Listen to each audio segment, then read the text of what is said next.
आज वही नेता भारतीय जनता पार्टी में मिनिस्टर हैं।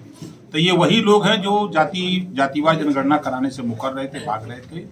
जब तक जातिवार जनगणना नहीं होगी तब तक वंचित समाज जो आज आज़ादी के 75 साल में वंचित है उसको हिस्सा नहीं मिल सकता है। इस नाते हमने भी पत्र माननीय प्रधानमंत्री को लिख करके भेज दिया है और सभी लोगों का दबाव है। सभी पार्टियां चाहती हैं कि जातिवार जनगणना हो।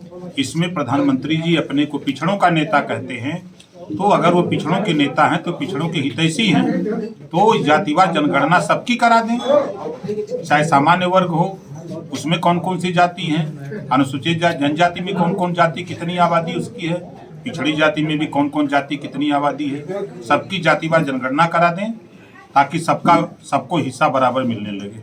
सर, ये मोदी सरकार सरकारी संपत्तियों को बेच रही है, इस पे क्या? देखिए, दुनिया में अगर झूठ बोलने वाला कोई नेता है तो उस नेता का नाम है नरेंद्र मोदी जी।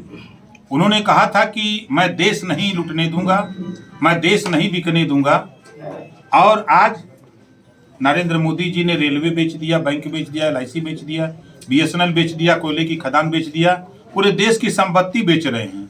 चाय बेचते बेचते आज पूरा देश बेचने लग गए और देश को खोखला कर रहे हैं। सबसे गरीब कमजोर जो बच्चे पढ़ लिख रहे थे वो रेलवे में फोर्थ ग्रेड में वो नौकरी पा जाते थे, लेकिन रेलवे को जब से प्राइवेट में दे दिया सब बेच रहे हैं। तो अब ये बच्चे जाएंगे कहाँ पढ़ लिख करके?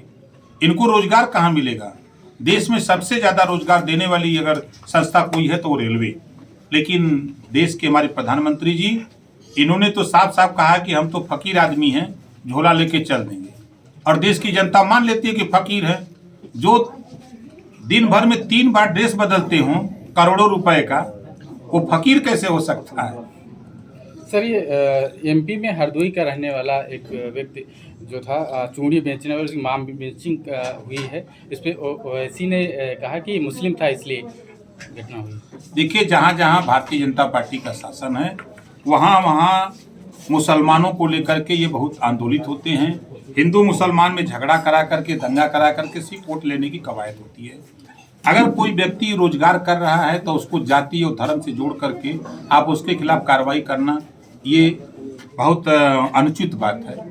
हमारे हिसाब से जो दोषी हैं उनके खिलाफ तत्काल मुकदमा लिख करके उनके खिलाफ कार्रवाई होना चाहिए, न कि उल्टा फर्जी केस में फंसा करके उस बेचारे गरीब आदमी को बिना वजह परेशान करने की जो कवायद